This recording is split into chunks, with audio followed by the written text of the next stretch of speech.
Selamat datang lagi di pembahasan kita. Kali ini Anda udah berbagi materi yang menarik banget nih dari buku The Pragmatic Programmer, khususnya soal debugging ya. Nah, misi kita sekarang mau coba gali lebih dalam lagi, kenapa sih debugging itu penting, terus gimana cara kita hadapi sisi psikologisnya yang ya ampun kadang bikin stres kan, dan tentu aja strategi apa yang paling oke buat nemuin akar masalah di kode kita. Kita bakal lihat nih debugging itu ternyata lebih dari sekedar nyari titik koma yang hilang atau salah ketik. Ini soal pola pikir, soal proses juga. Siap? Yuk kita bedah bareng-bareng. Oh iya, ada cerita unik juga nih di sumbernya soal laksamana muda Dr. Grace Hopper. Dia nemu ngengat beneran di dalam komputer zaman dulu. Dari situ katanya istilah bug muncul. Jadi pengingat ya, masalah bisa datang dari mana aja. Benar-benar. Proses debugging itu ya bagian yang nggak bisa dihindari lah ya dalam bikin software. Selalu ada aja. Sumber Anda juga bilang kan, bug itu bisa macam-macam asalnya. Bisa dari salah paham soal requirement di awal, sampai pas nulis kodenya ada error logika gitu. Jadi, ini bukan cuma soal teknis doang. Bener banget. Dan seringnya tantangan paling gede itu malah bukan di kodenya, tapi di kepala kita sendiri, ya nggak sih? Sumbernya juga menyorot aspek psikologis ini. Gampang banget kita jadi defensif, atau malah panik. Apalagi kalau deadline udah dekat. Nah, iya. Rasanya susah gitu buat tetap tenang kalau ada yang nggak jalan sesuai harapan. Itu poin krusial banget. Karena panik itu, cenderung mematikan bagian logis otak kita. Padahal justru itu yang lagi kita butuhin banget pas debugging. Makanya, ada 2 tips penting nih yang disebutin. Pertama, TIP 24. Atasi masalahnya, bukan salahnya. Jadi fokus aja ke solusinya, jangan buang waktu nyari siapa yang salah. Gak guna juga kan, malah bisa rusak hubungan tim. Kedua, TIP 25. Jangan panik. Kalau reaksi pertama Anda itu, wah nggak mungkin ini terjadi, nah itu biasanya Anda salah. Bug itu nyata ada di depan mata. Jadi coba mundur dikit, tarik nafas, tenangin pikiran. Kepala dingin itu alat debugging paling ampuh. Oh, dan satu lagi, jangan lupa selalu gali sampai ke akar masalahnya. Jangan cuma nambal gejala yang kelihatan di permukaan aja. Oke, sip. Jadi kita udah coba tenang, fokus ke masalahnya, tapi bugnya masih bandel nih. Dari mana sebaiknya kita mulai? Sumber ini kasih saran praktis kan buat langkah pertamanya? Betul. Langkah pertama yang disaranin itu, pastikan dulu kode Anda itu bersih. Terkompilasi tanpa ada warning sama sekali. Oh, warning juga ngaruh ya? Iya, jangan anggap remeh warning. Seringkali compiler itu udah ngasih petunjuk awal loh soal potensi masalah. Jadi, perhatiin baik-baik. Terus, kumpulin semua data yang relevan. Laporan bug dari pengguna itu kadang kurang lengkap. Atau kurang akurat. Jadi mungkin Anda perlu lihat langsung gimana mereka pakai aplikasinya. Atau tanya detail yang lebih spesifik gitu. Oke, jadi investigasi juga ya? Betul. Dan yang paling penting nih, coba reproduksi bug tersebut. Usahakan bisa diulang secara konsisten. Idealnya sih, dengan satu langkah atau satu perintah aja udah kelihatan bugnya. Kalau udah bisa direproduksi, itu udah setengah jalan. Proses mereproduksi ini seringkali langsung ngasih petunjuk soal penyebab dan gimana cara benerinnya. Oke, jadi setelah bugnya berhasil kita tangkap nih, bisa direproduksi, terus gimana strategi buat ngelacaknya sampai ke akar-akarnya? Nah, sumbernya nawarin beberapa pendekatan bagus. Pertama, coba visualisasikan data Anda. Ini bisa sesederhana ngeprint nilai variabel penting di beberapa titik, atau pakai debugger visual kalau ada. Biar kelihatan struktur datanya gimana. Oh, jadi biar kelihatan polanya gitu ya? Iya, betul. Kadang kalau data divisualisasikan, langsung kelihatan anomali. Misalnya, nilainya tiba-tiba loncat jauh, atau strukturnya aneh. Pendekatan lain itu pelacakan atau tracing. Gampangnya, tambahin pesan-pesan diagnostik di kode. Kayak, oke, program udah sampai sini. Nilai variabel X sekarang sekian. Ini berguna banget buat sistem yang kompleks atau ada konkurensi. Konkurensi itu yang jalan barengan gitu kan ya? Iya, pas beberapa proses jalan barengan, debugger biasa kadang susah ngikutinnya. Nah, tracing ini ngebantu. Pastikan aja format pesannya konsisten, biar gampang dianalisis.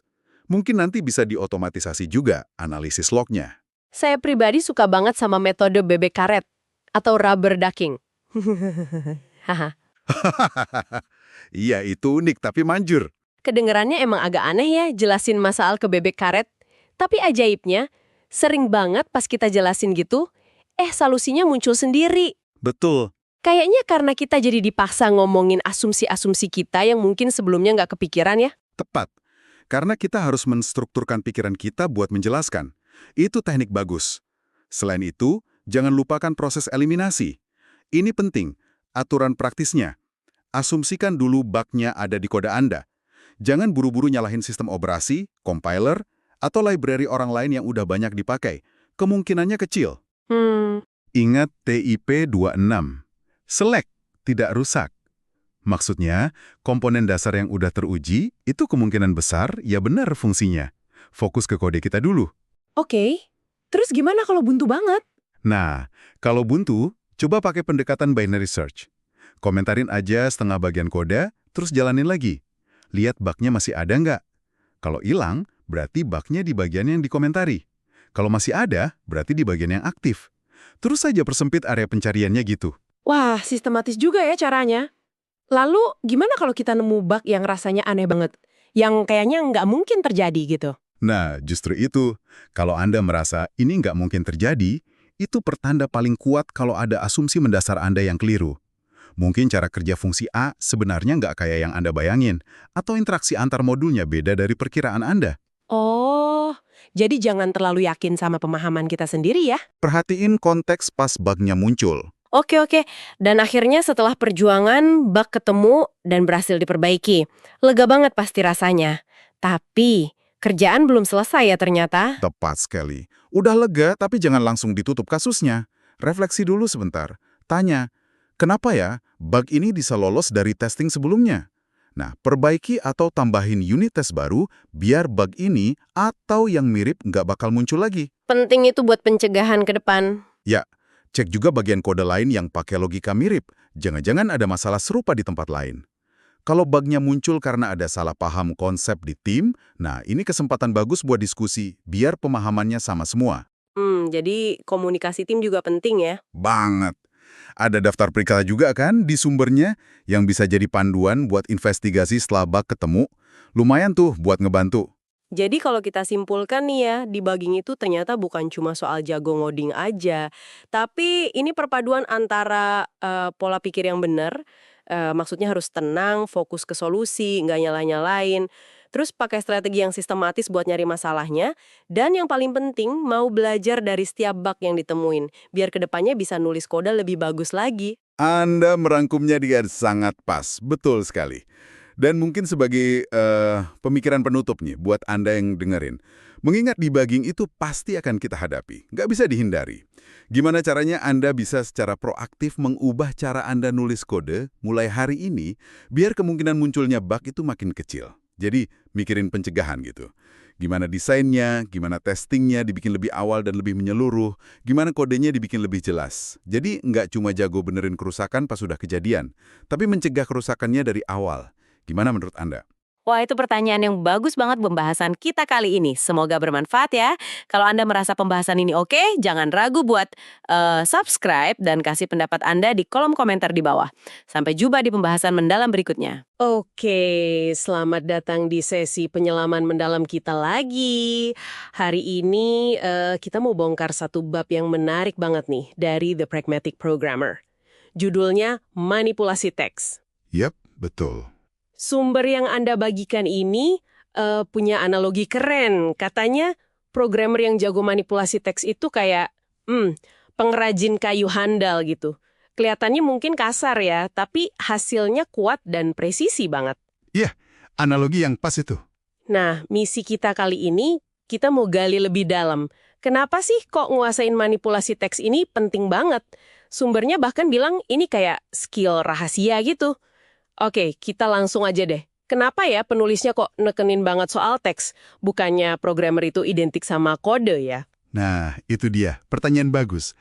Karena sumbernya langsung jawab nih. Sebagian besar waktu programmer itu, ya emang dihabiskan buat kerja sama teks. Tapi ini bukan cuma soal nulis atau edit kode aja loh. Kayak Perl, Python, Ruby, TCL. Ah, iya. Pernah dengar beberapa. Nah, argumennya di buku ini, alat-alat ini tuh bikin kita bisa bikin utility kecil-kecilan atau prototipe ide jauh lebih cepat dibanding kalau kita pakai bahasa pemrograman sistem yang lebih gede gitu. Jadi lebih lincah gitu ya? Ya, mungkin rasanya Kayak kata sumbernya tuh berisik, berantakan, agak brute force gitu kan. Tapi kekuatannya buat ngolah data teks itu efisien banget buat tugas-tugas tertentu. Ini soal kecepatan, soal eksperimen. Oke, oke. Saya suka tuh ide brute force tapi efektif. Dan ini nyambung ke bagian yang, wah menurut saya menarik banget nih. Sumbernya kasih contoh nyata kan? Betul. Konkret banget contohnya. Coba bayangin ya, ngelola skema database yang rumit, tabelnya banyak, relasinya macem-macem, cuma dari satu file definisi teks biasa. Gila nggak tuh? Kedengerannya simple ya. Penulisnya pakai script Perl katanya, buat otomatis hasilin semua. Kode SQL-nya, kamus datanya buat dokumentasi, kode C-nya, script cek integritas, halaman web internal, bahkan sampai XML buat tukar data. Lengkap banget ya. Iya kan? Ini kayak sulap. Tapi gimana ya? Kok bisa lebih efisien dibanding pakai tool khusus database gitu? Misalnya, kan udah ada banyak tuh. Nah, justru di situ kekuatannya. Contoh skema database itu. Itu ilustrasi sempurna buat konsep single source of truth. Apa ya bahasa Indonesianya? Sumber kebenaran tunggal mungkin ya. Single source of truth, oke. File definisi teks itu, kita bisa pastikan konsistensinya absolut. Di semua bentuk data SQL, kode, dokumentasi, XML, semuanya bakal sinkron. Kalau ada perubahan, Tinggal ubah satu file itu aja. persis, tinggal ubah satu file teks, terus jalankan skripnya lagi. Udah. Ini secara drastis ngurangin resiko kesalahan. Tahu kan, kalau update manual suka ada yang kelewat gitu di sana-sini. Iya banget, sering kejadian itu. Dan jelas, hemat waktu development banget. Jadi, ini bukan sekedar trik ya, tapi strategi buat ngelola kompleksitas. Sumbernya bilang, ini teknologi pendukung kunci yang bikin banyak ide pragmatis lain di buku itu jadi mungkin. Oke, jadi single source of truth itu kuncinya ya. Paham sekarang? Dan ini nggak berhenti di situ aja kan? Tadi disebut juga soal otomatisasi tugas-tugas yang lebih kecil tapi berulang. Tepat sekali. Contoh lainnya itu, pakai script Perl buat otomatis nulis metode getter dan setter di kode Java. Oh, yang buat ngambil sama ngeset nilai variabel itu ya? Iya, buat variabel instance yang udah ditandain gitu. Mungkin kedengarannya sepele ya, tapi bayangin, itu ngurangin banget kode boilerplate yang gitu-gitu aja dan rawan salah ketik. Bener juga sih, lumayan itu kalau variabelnya banyak. Terus ada juga ngolah data tes dalam jumlah besar. Konversi dari format macam-macam biar bisa masuk ke database. Itu kan kerjaan yang makan waktu banget kalau manual. Wah ya, sering itu butuh data cleansing dulu kan? Mereka bahkan pakai ini buat ngejembatanin bahasa. Jadi, ngurai file header C buat otomatis hasilin kode antarmuka objek Pascal. Bagian dari proses build gitu. Semua ini intinya satu, ngerapin prinsip DRY. DRY. Don't repeat yourself ya, jangan ulangi diri sendiri. Prinsip penting biar nggak nulis info yang sama berkali-kali. Wah, menarik ya, mereka bahkan pakai ini pas nulis bukunya sendiri. Betul. Mereka pakai script Perl buat ngekstrak contoh kode langsung dari file sumber yang udah jalan. Terus dikasih syntax highlighting, diformat, baru dimasukin ke naskah buku. Aset, proyek kayak skema database tadi, kode sumber buat bikin dokumentasi HTML otomatis, terus dipublikasiin. Polanya sama semua, cari tugas berbasis teks yang repetitif atau rumit, terus otomatisasi pakai alat yang pas. Jadi kalau kita rangkum nih ya, kemampuan manipulasi teks secara terprogram ini bukan cuma tambahan bagus kalau bisa, tapi menurut sumber ini aset fundamental banget buat programmer yang pragmatis. Iya, fondasi lah bisa dibilang. Ini soal ngambil alih waktu dari kerjaan bosenin, nyederhanain alur kerja yang ruwet, dan akhirnya ya biar bisa fokus ke masalah yang lebih gede dan kreatif gitu ya. Kayak skill pengganda gitu nggak sih? Bisa dibilang gitu. Sumber ini ngelihatnya sebagai fondasi yang bikin banyak teknik dan filosofi pemrograman pragmatis lainnya jadi lebih efektif. Kalau kita jago manipulasi teks, kita bisa bikin jembatan antar sistem, otomatisasi testing, kelola konfigurasi, banyak deh. Seringkali caranya lebih ringan dan fleksibel dibanding solusi resmi yang mungkin lebih berat. Milih alat yang tepat buat kerjaan yang pas ya. Itu dia. Dan seringkali, alat berbasis teks itu yang paling efisien. Oke. Jadi apa artinya ini semua buat Anda yang lagi dengerin? Pesan intinya sih jelas ya. Menurut sumber ini, kalau Anda programmer, ngasah skill manipulasi teks ini investasi yang sangat berharga. Biar tugas bosenin jadi otomatis, biar yang rumit jadi simple. Dan Ini mungkin bisa jadi bahan renungan menarik buat Anda. Buku ini kan fokusnya ke programmer ya. Kerjaan Anda sehari-hari mungkin di luar coding murni yang melibatkan manipulasi teks. Contohnya apa tuh? Ya, mungkin ngolah data di spreadsheet, nyusun laporan dari sumber beda-beda, kelola daftar email, bikin notulen rapat, atau bahkan cuma ngatur file-file pribadi Anda. Wah, banyak juga ya kalau dipikir-pikir. Nah, pertanyaannya, mungkinkah kalau kita belajar dasar-dasar otomatisasi teks, pakai alat yang sederhana aja, yang mungkin udah ada, itu bisa secara fundamental ngubah cara Anda ngelola arus informasi tiap hari? Gak peduli apa bidang kerjaan Anda. Sesuatu buat dipikirin lebih lanjut mungkin ya. Selamat datang di Deep Dive kita. Kali ini kita mau gali satu konsep yang menarik banget nih dari buku Pragmatic Programmer, judulnya Generator Kode. Anda pernah nggak sih pas lagi coding ngerasa kok ngetik hal yang mirip-mirip terus? Nah, sumber ini tuh ngasih ide gimana programmer bisa curang tapi cerdas gitu. Bayanginnya gini deh, kayak pengrajin kayu yang bikin cetakan khusus. Sekali bikin cetakan, dia bisa produksi banyak potongan yang sama persis kan? Nah, generator kode ini mirip gitu. Tool yang kita buat sekali, tapi gunanya bisa terus-terusan. Biaya operasionalnya hampir nol. Yuk kita bongkar bareng-bareng misi kita kali ini, paham cara kerjanya, dan yang paling penting, kenapa ini bisa berguna banget buat Anda. Oke, jadi konsep dasarnya kan kita nulis kode yang tugasnya itu menghasilkan kode lain. Agak gimana ya, meta gitu ya kedengarannya? Iya, betul.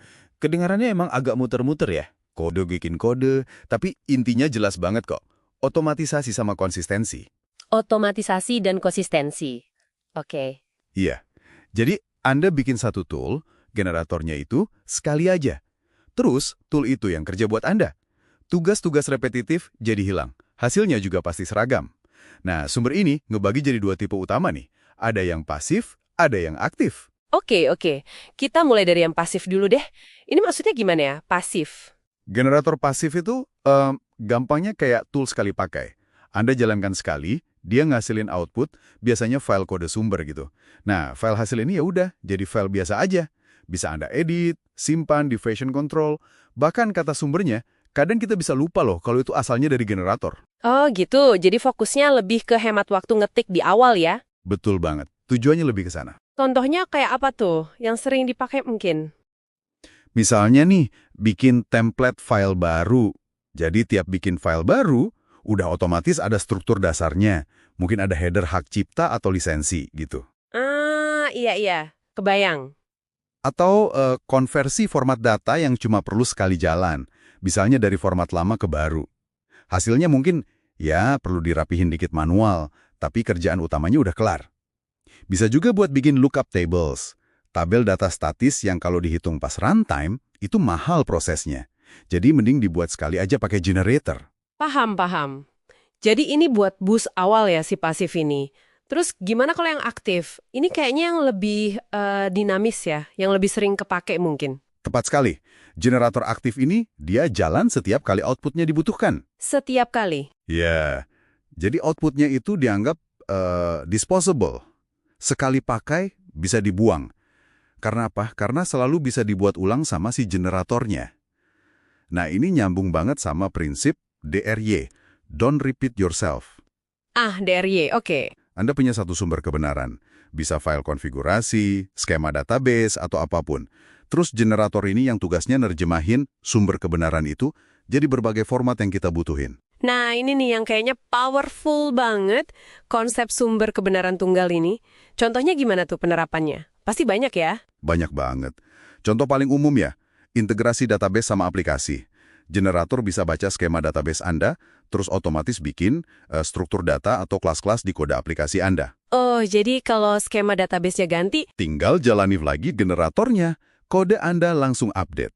Nggak perlu manual ubah sana-sini. Ini enaknya, kalau ada yang nggak cocok, ketahuannya pas compile, bukan pas udah jalan di production. wah itu bisa hemat waktu banget ya dan ngurangin error. Banget. Saya pernah lihat kasus, tim bisa hemat berhari-hari loh tiap mau rilis. Cuma karena mereka otomatisasi bikin file-file konfigurasi deployment yang beda-beda antar environment, pakai generator aktif ini. Contoh lain lagi nih yang kuat, misalnya proyek Anda pakai beberapa bahasa pemrograman. Oh iya, sering tuh. Gimana caranya mastiin struktur data atau format pesan antar layanan itu konsisten antara Java, Python, JavaScript misalnya. Nah, generator bisa jadi solusi.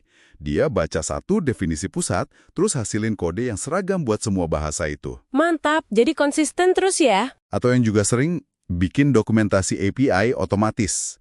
Langsung dari source code atau anotasi di kode. Ah, ini penting banget. Biar dokumentasi nggak pernah bohong atau ketinggalan zaman ya. Persis. Tapi gini, sumber ini kan nekenin kesederhanaan ya. Ada nggak sih godaan buat bikin generator yang malah jadi terlalu canggih, yang akhirnya ngerawat generatornya lebih ribet daripada ngerawat kode yang dihasilinnya? Apa jebakannya di situ? Itu pertanyaan bagus. Jebakan utamanya seringkali ada di parser, bagian yang baca input buat si generator. Kalau format inputnya dibikin rumit, ya generatornya jadi ikut rumit. Oke, jadi inputnya kunci ya? Betul. Makanya saran dari buku ini jelas. Jaga format input sesederhana mungkin. Teks biasa, CSV, YAML, apa aja yang gampang diparse. Dan perlu diingat juga, output generator itu nggak harus kode program loh. Bisa aja file HTML, XML, file konfigurasi server, script build, atau bahkan laporan dalam format teks biasa. Fleksibel banget. Oke. Jadi kalau kita rangkum nih manfaat utamanya apa aja buat kita sebagai programmer? Yang jelas, produktivitas naik drastis ya, karena otomatisasi. Terus, konsistensi terjaga. Ini ngurangin bug gara-gara salah copy-paste atau beda implementasi manual. Maintenance juga jadi lebih gampang. Kalau ada perubahan, cukup ubah di satu tempat, di sumber kebenarannya, terus jalankan lagi generatornya. Dan tentu aja menegakkan prinsip DIY tadi ya? Betul. Tapi menurut saya, insight paling dalam dari pragmatic programmer soal ini bukan cuma hemat waktu ketik. Generator kode itu memaksa kita jadi lebih disiplin. Disiplin gimana maksudnya? Disiplin dalam mendefinisikan single source of truth itu tadi, sumber kebenaran tunggal. Nah, disiplin inilah yang dampaknya jangka panjang luar biasa ke kualitas dan kemudahan perawatan sistem yang kita bangun. Oke, jadi jelas ya kapan kita perlu mikirin buat pakai generator ini. Pas kita nemu pola berulang dalam kode kita. Atau pas kita perlu sinkronisasi antara bagian-bagian sistem yang beda. Atau ya, itu tadi, pas maintenance manual udah mulai bikin pusing dan sering salah. Iya. Generator kode ini beneran tool yang sangat powerful. Kalau dipakai dengan benar dan bijak ya, bisa banget tingkatin efisiensi development secara signifikan. Dan jadi senjata ampuh buat ngurangin utang teknis atau technical debt. Nah, sebagai penutup nih, ada satu pemikiran buat Anda bawa pulang dan renungkan. Kalau tadi dibilang generator itu bisa ngasilin output teks apa aja, nggak cuma kode, coba deh pikirin, di area mana lagi ya dalam pekerjaan Anda, atau bahkan mungkin di kehidupan sehari-hari. Prinsip membuat sesuatu yang bisa membuat sesuatu yang lain, ini bisa diterapkan. Biar semuanya jadi lebih efisien gitu. Coba direnungkan. Sampai jumpa di Deep Dive kita berikutnya.